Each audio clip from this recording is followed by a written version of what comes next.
Hi there, this is Megan from the Marketing Lifeline on this Wisdom Wednesday, and today I'm going to be talking about company profiles. Perhaps a term that you haven't really heard for a long time, or if you've been in marketing as long as I have, you heard it a long time ago too. But are they still relevant in today's day? And I think that's a big question, kind of overarching most people and business owners, is how relevant is your company profile? Because yes, your online presence is definitely your company profile. So your website should be talking company profile. But you still get some people that just like to ask, please, can you send me a bit more information? Or perhaps as an introduction, you want to rather send them a company profile than just a link to your website for them to find their way. So, but I think the difference between then company profiles and now company profiles, then they were definitely more generic, kind of listing all our products and kind of targeting masses, even if we used to classify them as LSMs. It was mass marketing. Whereas today, your company profile needs to be very specific. I think most importantly is, as I always say, is who is your target market? Who are the customers that you want to attract? Who are the customers that you want to work with? And that is who your company profile should be created around. So even actually referring it to your website might not be as specific as that. So maybe your company profile gives you the option to create maybe multiple company profiles based on the different target segments that you service and the offerings thereof. So let's crack into a little bit of what needs to be included in your company profile. So with your target market in mind, most and foremost, because your company profile is not your brag book, right? It's not about how much experience you have and how fantastic you are and the amazing things you've achieved in your life, but rather how you can help that very specific customer. You want to get their attention from the offset. They're not going to find your experience and your life journey exciting from the offset. They want to see how you can help them from the very beginning. So most and foremost is who is your target market and what problems are they typically experiencing that you've identified.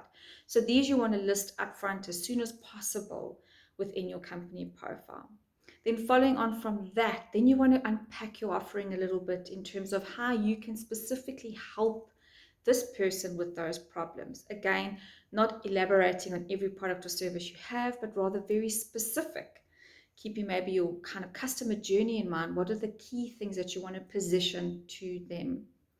And then obviously also using the option to show how you have helped people that are very similar to them or with the same problems.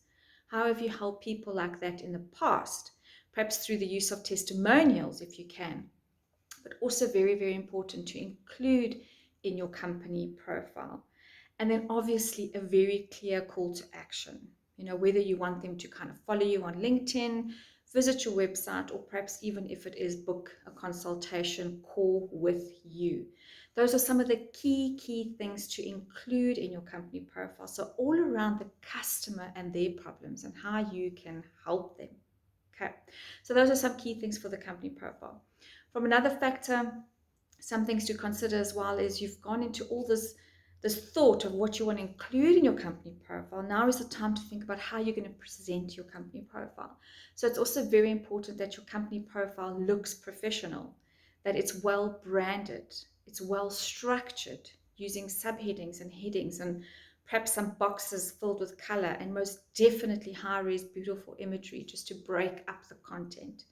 So also give thought as to how you want that to look in line with your corporate identity.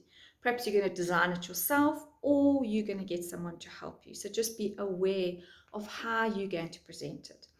And then your next thought is, where am I going to share this company profile? So most definitely have it on your website as a download.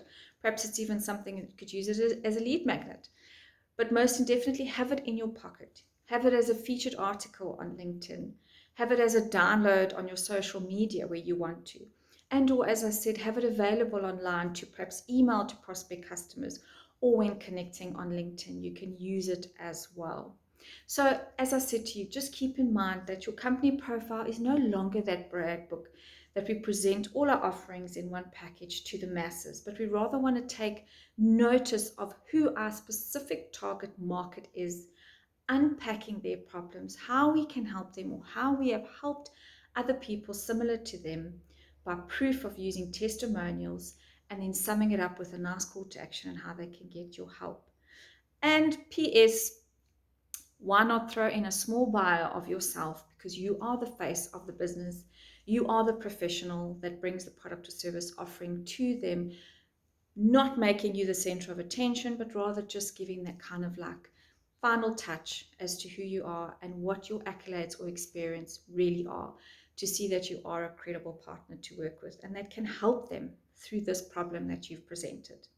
So those are my tips for today for preparing a company profile, whether you've got one and you want to review it, or perhaps maybe you're thinking, should you prepare one, or is it time to do one? Hopefully this can help you for today. Until next time, cheers.